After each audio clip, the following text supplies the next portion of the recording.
Hey yo, what up my dogs? Welcome to this educational video in which we're gonna tell you how does the alignment work and what you want to change in order to adjust your setup the way you want it to be adjusted and to make the car handle the way you want it to handle, basically. So yeah, come on.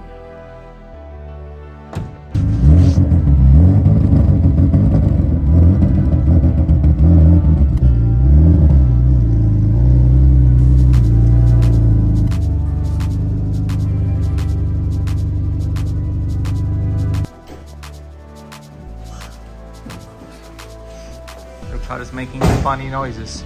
Yeah.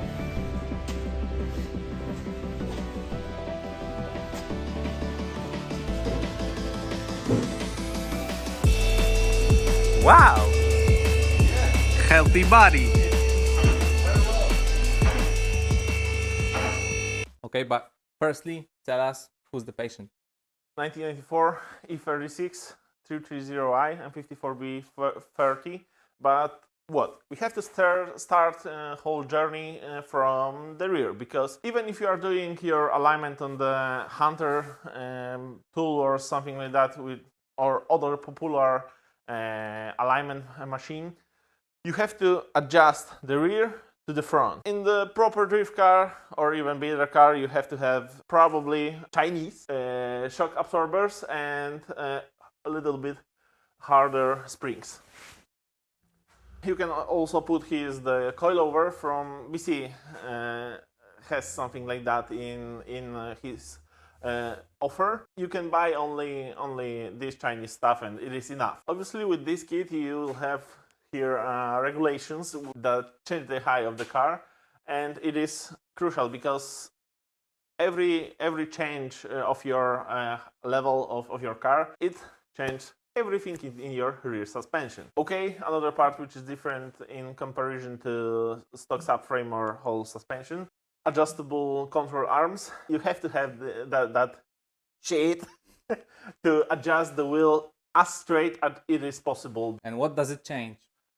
Camber of your rear wheel, because ideally in this setup when you have around 0 degree is enough, because wheel is working and whole suspension is working And the tires are working. Yeah, and in this case ideally is when you have 0 degrees and look here, you can under this sun you can see here we use all of the tire, but you have to remember one crucial thing. You have to adjust that when right height is adjusted, because everything will change. And we are starting from the right height here, then it's better to adjust the camber, and we can go to the trailing arms. Here we can adjust toe in, toe out. Oh, I have holy bushes on the rear. Wow. I didn't know that. Here we can regulate toe in and toe out.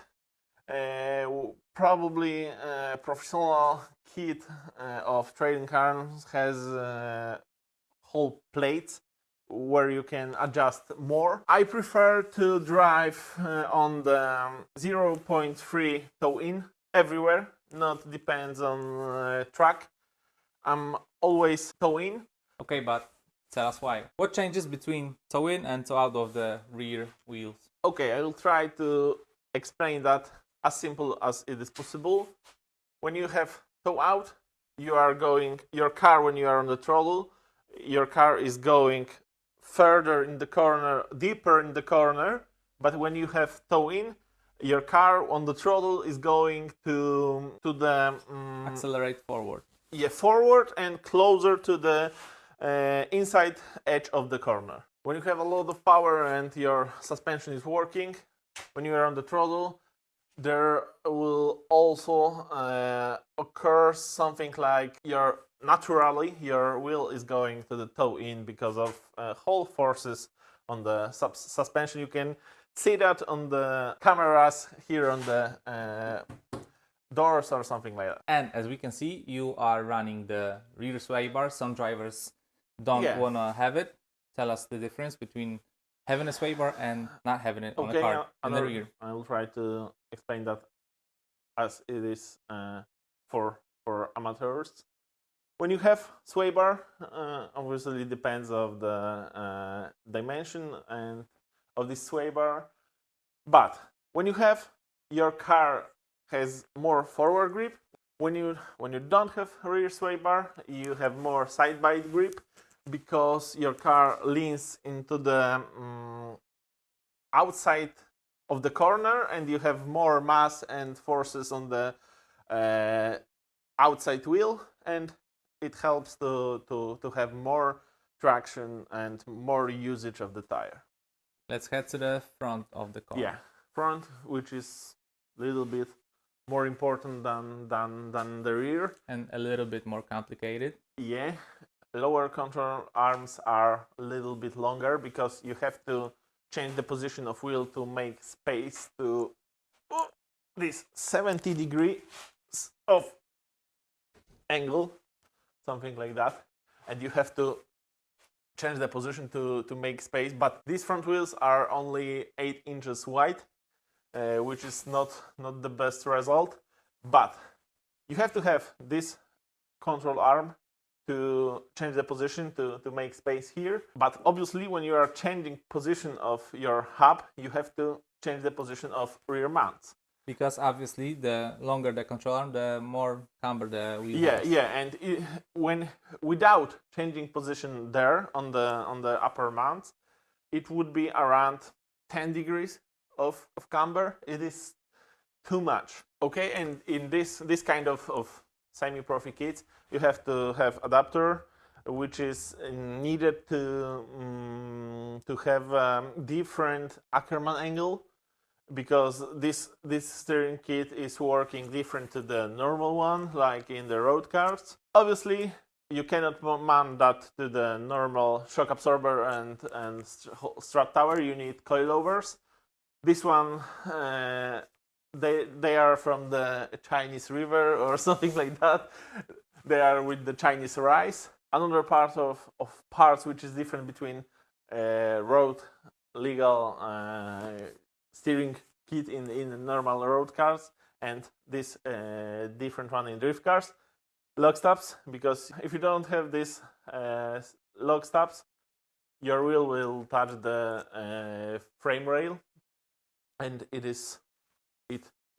shouldn't occur. Okay, control arm is longer, and obviously your tie rod has to be longer too. Okay, on the rear of this on the rear of this control arm we have eccentric bushes, which also they are not crucial here because you can adjust that on the top mount.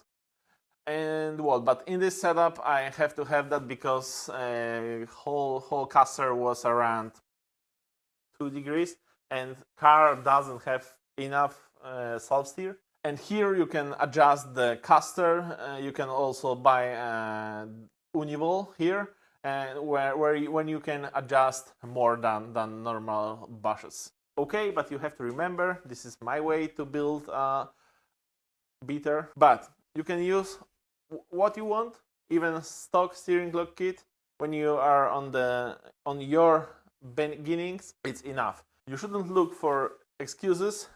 You should use what you want in your car and be happy and drift as much as it is possible to get better. At the end, I have to tell you sad truth. You can be the best in the alignment and car adjusting, but when you don't have good tire, sticky tire, you cannot be competitive on the drift event. Sorry.